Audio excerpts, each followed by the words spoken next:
تیر اپیسوډ کې په ریسرچ خبره وکړه چې اول باید ریسرچ کمپنۍ باره کې ولرو چې دغه ایم میشن ویژن او دا هر څه دي څنګه کولی شو د کمپنۍ ته اپروچ وکړو پازیټیو او امپروومنت. دویم چې موږ ریسرچ باید وکړو فوکس پرسن چې دلته موږ پوینټ کړی و یا څوک چې انټرویو اخلي موږ نه دغې باره کې څونه امکانات چې ریسرچ وکړو. او دریم کوېسچنز ریلیټډ موږ ویلي چې هغه هم د ډایرکټ کانټینټ په وسیله موږ کولی شو چې هغه کوېسچنز باره کې ریسرچ وکړو او که نه وي نو کولی شو چې جنرال کوېسچنز وګورو ولې چې هر پوزیشن جنرال کوېسچنز ساده بل تخنیک درته ښایم ښه که چېرته غواړئ پوه شئ چې په مصاحبه کې د تاسو نه کومه پوښتنه کېږي هیڅ کله اول فرد مصاحبې ته مدن نکیږي.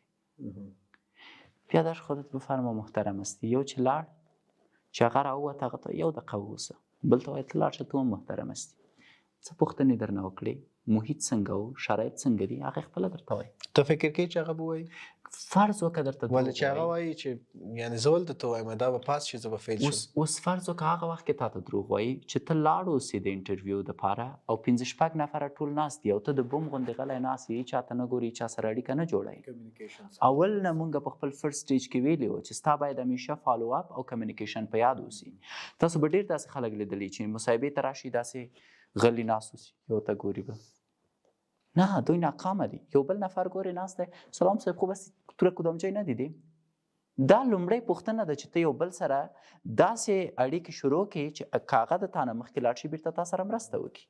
ریسرچ ختم شو مثلا نیکسټ سټیج بیا څه شی د ریسرچ کې یو شی دی مونږ د ریسرچ په برخه کې وغږېدو د فوکس پوینټ په اړه وغږېدو او د پوښتنو په اړه وغږېدو او دا هغه وخت به تاسو دا کارونه کوئ کله چې تاسو مصاحبې ته وغوښتل شئ.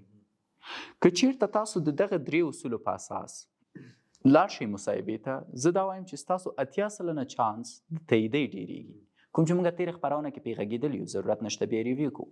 اوس فرض وکړئ تاسو تایید شوئ صحیح تاسو راغواړئ د دې د خاطره چې رسمیات مو در خلاص کړي صحیح آی خیر یوسي. اوس په رسمیاتو کې څو شیان دي چې تاسو باید ورباندې پوه شئ او زه غواړم دې ته نوم ورکړو د فارملټي په نوم مطلب تاسو کمپنۍ ومنلئ اوس هغه رسمي مسایل پاتې دي چې باید تکمیل شي. په فارملټي کې څو شیان دي. اول د کمپنۍ حقوق دي یا کمپنۍ رایټس دي. دوم د کالګیز یا هم د همکارانو حقوق دي چې دې ته باید تاسو ډیر زیات پام وکړئ. دریم یو سلف رایټس دي یا خپل حقوق دي کوم چې ستا حقوق دي. نو کله چې تاسو کمپنۍ ته ځئ تاسو سره یو کنټراکټ کیږي یو قرارداد کیږي چې په هغې قرارداد کې تقریبا دغه 3 حقونه تشریح شوي دي. اول کمپنی رایټس او بیا کولیګ رایټس او بیا سلف رایټس یا د خپل ځان رایټس یا ستا حقوق دي او دا کار تاسو ته کوي ایچ آر یا منابع بشري او دې ته مو ډیر زیات پامي.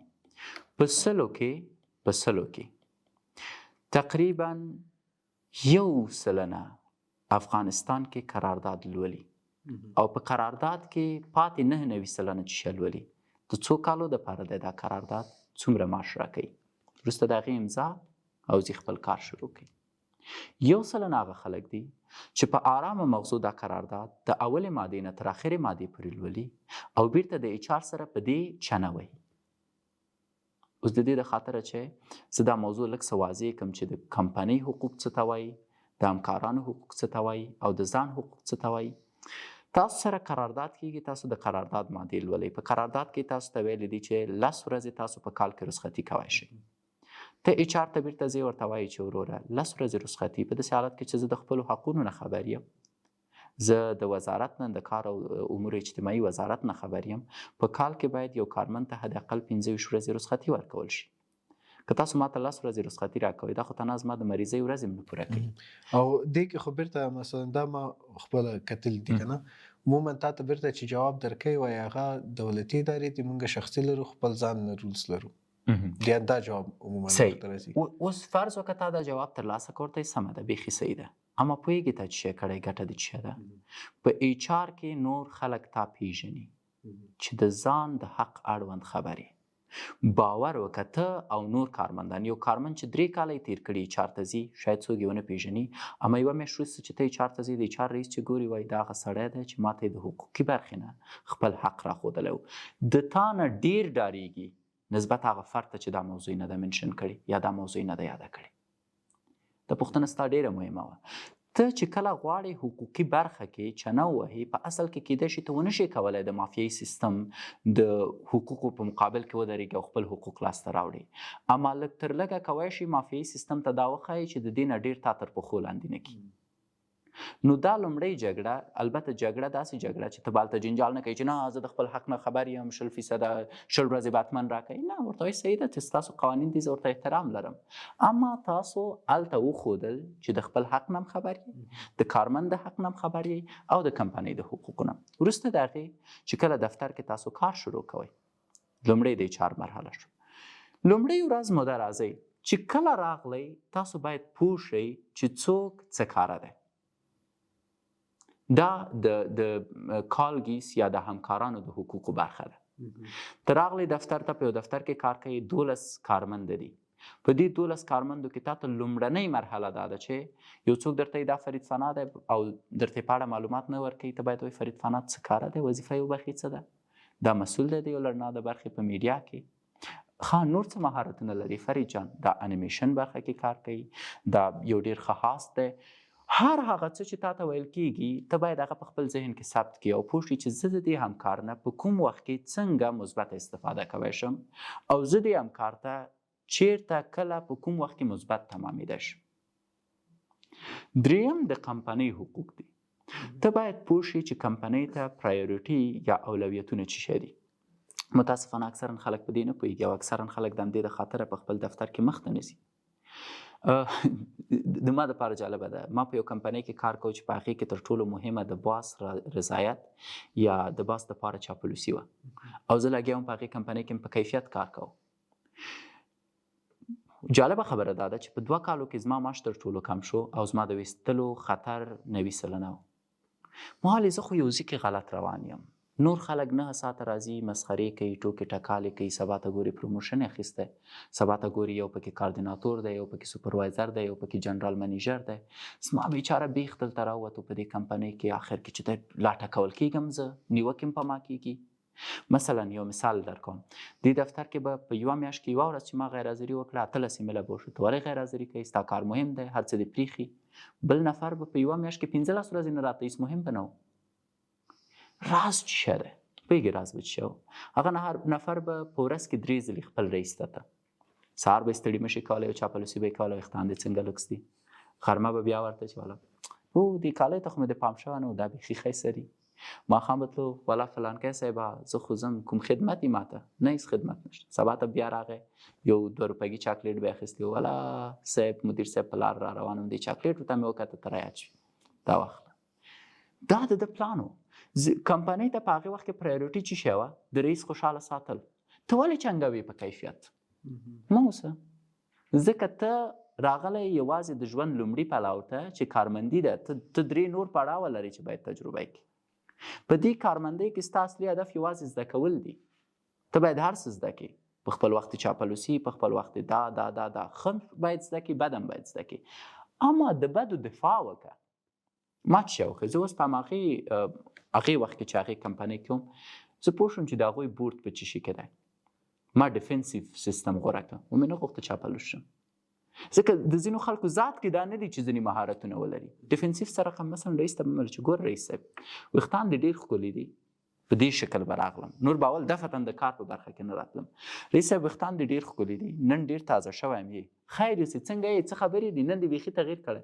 والله رئیس صاحب تغییر مې کړی، خو دغه فلانکی احمد نه دی، و احمد ته ټول کارونه خپل پرېښي دي او هره ورځ چې راځي دا کارونه خپل نه کوي او په ما فشار ډېر دی. احمد خو ماته نه دی ویلی چې زه کار نه کوم. یو پیره به رئیس په هوښ راغی، چون هغه خو هغه سترګې ورپټې کړې وې، دغه د سترګو ټوټه چې ماته یې لرې کړه. سبا چې احمد راغی ویښتان دې ښکلي دي، ویښتان مې ښکلي دي، وروره ته 6 میاشتې ولې د کار نه دی کړی؟ تا ول د کار جواب را. تاسو سیستم بدلوی شئ په شرط د دې چې د کمپنۍ پرایورټي اول معلومه کړئ. ګوره مثال څه دی؟ فرض وکړه د کمپنۍ پرایورټي ما معلومه کړه چې اولویت یې چاپلوسي ده، نه که زه دا چاپلوسي معلومه نه کړم بدلوی نشم.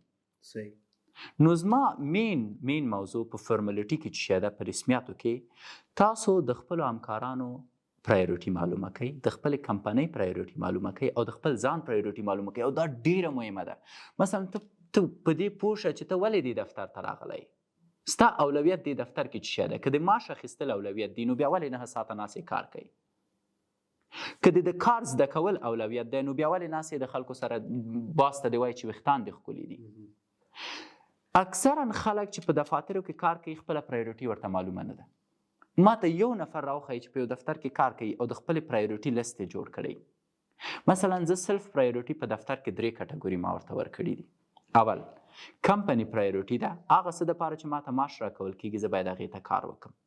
دوم کمیونیکیشن پرایورټي ده، زه باید په دفتر کې اړیکې جوړې کړم. دریم سلف ډیولپمنټ ده، زه باید په ځان هم کار وکړم. ستاسو پرایورټي څه ده؟ او د کالګیس مثلا شاید فرید فنا ته دا مهمي چې زه ورسره د کوالټي بیس کینم کار ورته وکم، شاید دته دا مهمي. اما شاید د فرید یو بل ملګری دی احمد دی، هغه ته اصلا مهم نه ده چې موږ کینو دلته کار وکړو که نه، هغه ته دا مهمه چې زه ورسره کینم یو 2 دقیقې مثلا سګرټ وهم. اما شاید یو بل کارمند ته دا مهمه چې زه ورسره کینم د زړه درد وکم. اوس هغه چې غواړي د زړه درد ورسره وکم زه هغه سره کینم چې راشه دا بي ټو بي څنګه ده، او هغه چې غواړي زه ورسره د بي ټو بي په اړه خبرې وکم هغه سره کینم ورته چې ښه کورنۍ کې څه حال دی، فکر کوي زه نتیجې ته رسېږم. سو پرایورټیز باید د 3 شیانو معلوم شي. ستاسو کمپنۍ چې شته کار کوي، ستاسو همکاران چې شته کار کوي، او تاسو په دې دفتر کې چې کار کوئ د څه شي دپاره کار کوئ. وروسته د هغې نه تاسو کولی شئ په یو کمپنۍ کې ډېر ښه وځلیږئ او کولی شئ د هغې کمپنۍ آینده هم بدله کوئ، د هغې کمپنۍ د کارمندانو آینده هم بدله کوئ او خپل آینده هم بدله کوئ. نو انشاءالله د دې خبرو د پوهېدو سره زموږ د امپلایي کوم لا چې وه په بزنس لا کې د امپلایي کوم قوانین چې وه دا به انشاءالله تاسو ته تشریح شوي په ډېر خلاصه شکل. یو شی زه باید تاسو ته ووایم چې باور وکړئ پوره یوه هفته ما په دې برخه کې مطالعات کړي، مختلف ریفرنسونه مې راخیستي او کوشش مې کړی چې حداقل 15 کتابونه را خلاصه کړم په 15 الی 6 پیو کې. نو زما د هغه دوستانو نه چې دا کورس ویني یوه هیله دا ده چې کوم شیان موږ درته وایو په عمل کې ترسره کوئ. اوس تاسو مهمه نه ده چې په کوم مرحله کې که چېرته تاسو وظیفه لرئ حداقل دغه د 3rd سټیج چې زموږ کوم دی دا عملي کوئ. که چېرته تاسو ته مصاحبې ته ویل شوي دي چې راشئ 2nd سټیج عملي کوئ، او که چېرته تاسو په 0 کې 3 واړه سټیجونه عملي کوئ.